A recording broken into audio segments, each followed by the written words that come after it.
महाराष्ट्र में चलती ट्रेन के अंदर एक मुस्लिम बुजुर्ग के साथ मारपीट और गाली गलौज करने वाले तीनों आरोपियों की मुश्किलें अब बढ़ गई हैं। इसके पहले कोर्ट ने उन्हें पहले ही दिन जमानत पर रिहा करने का आदेश दिया था। 15,000 रुपए की जमानत पर तीनों को रिहा कर दिया गया था, लेकिन अब इस मामले में तीनों को फिर से गिरफ्तार करने का आदेश जारी हो गया है अदालत से। जी हां, क्यों हुआ है ऐसा, इसकी पूरी कहानी आपको बताते हैं। दरअसल इस पूरे मामले में आरोपियों पर बहुत ही हल्की धाराएं लगाई गई थी और इस मामले के सामने आने के बाद पुलिस से ये मांग की गई थी कि कड़ी धाराएं इस मामले में जोड़ी जाएं। और इस मामले में न सिर्फ विपक्षी दल बल्कि सोशल मीडिया पर भी काफी बवाल मचा, जिसके बाद जिसका असर ये हुआ कि पुलिस ने इस मामले में धाराएं अब बढ़ा दी हैं। 2 धाराएं इसमें और जोड़ी गई हैं। इस मामले में जानबूझकर किसी व्यक्ति की धार्मिक भावनाओं को ठेस पहुंचाने के लिए शब्दों का प्रयोग करना, एक ये धारा जोड़ी गई है, और साथ ही डकैती करते वक्त घातक हथियार का इस्तेमाल करना और किसी व्यक्ति को गंभीर चोट पहुंचाना, ये 2 धाराएं इस मामले में जोड़ी गई हैं। और इन दोनों मामलों में अगर दोष साबित होता है तो कम से कम 7 साल की सजा हो सकती है।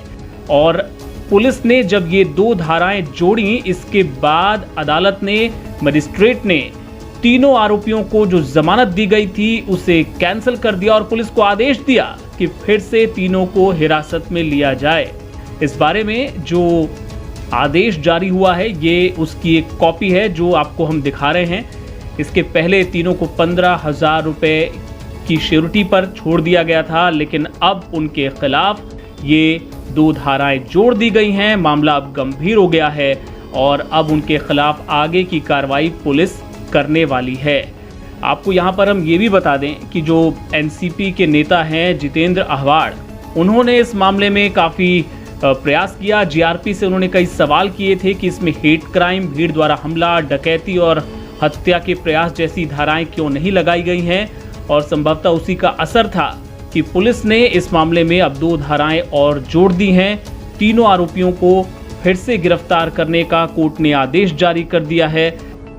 आपको बता दें कि ये महाराष्ट्र के नासिक जिले का मामला है, जहां इगतपुरी के पास एक ट्रेन के अंदर एक बुजुर्ग मुस्लिम व्यक्ति जिनका नाम हाजी अशरफ मुनियार है, वो कल्याण में अपनी बेटी के घर ट्रेन से जा रहे थे। इगतपुरी के पास उनके कुछ सहयात्रियों ने उन पर हमला किया, उन्हें निशाना बनाया। बीफ होने के शक में उनके साथ मारपीट की गई और उनके साथ गाली गलौज भी की गई। इस घटना का वीडियो भी सोशल मीडिया पर वायरल हुआ, जिसके बाद पुलिस हरकत में आई। हालांकि ये आरोपियों को पहले ही दिन जमानत मिलने के खिलाफ भी लोगों में काफ़ी गुस्सा था और अब उसी का ये असर कहा जाएगा कि धाराएं इस मामले में बढ़ा दी गई हैं और आरोपी एक बार फिर से जेल की सलाखों के पीछे अब नजर आएंगे।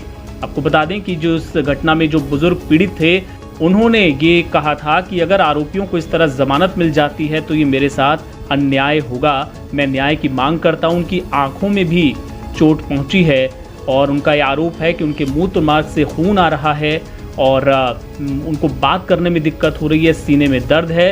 हालांकि उन्होंने ये भी कहा था कि मुझे देश की अदालत पर भरोसा है और मुझे न्याय मिलेगा। जो मेरे साथ हुआ है वो किसी और के साथ नहीं होना चाहिए। आपको बता दें कि इस मामले में आरोपियों की मुश्किल इस लिहाज से भी बढ़ गई है क्योंकि ये सारे जो आरोपी हैं ये पुलिस भर्ती में शामिल होने के लिए जा रहे थे और अब चूंकि उनके खिलाफ पुलिस केस दर्ज हो गया है, वो गिरफ्तार हो चुके हैं और अब जमानत पर हैं, तो अब वो दोबारा कभी पुलिस की सर्विस में कम से कम शामिल नहीं हो पाएंगे। इस मामले में जो अपडेट्स होंगे वो आगे भी आपको बताएंगे।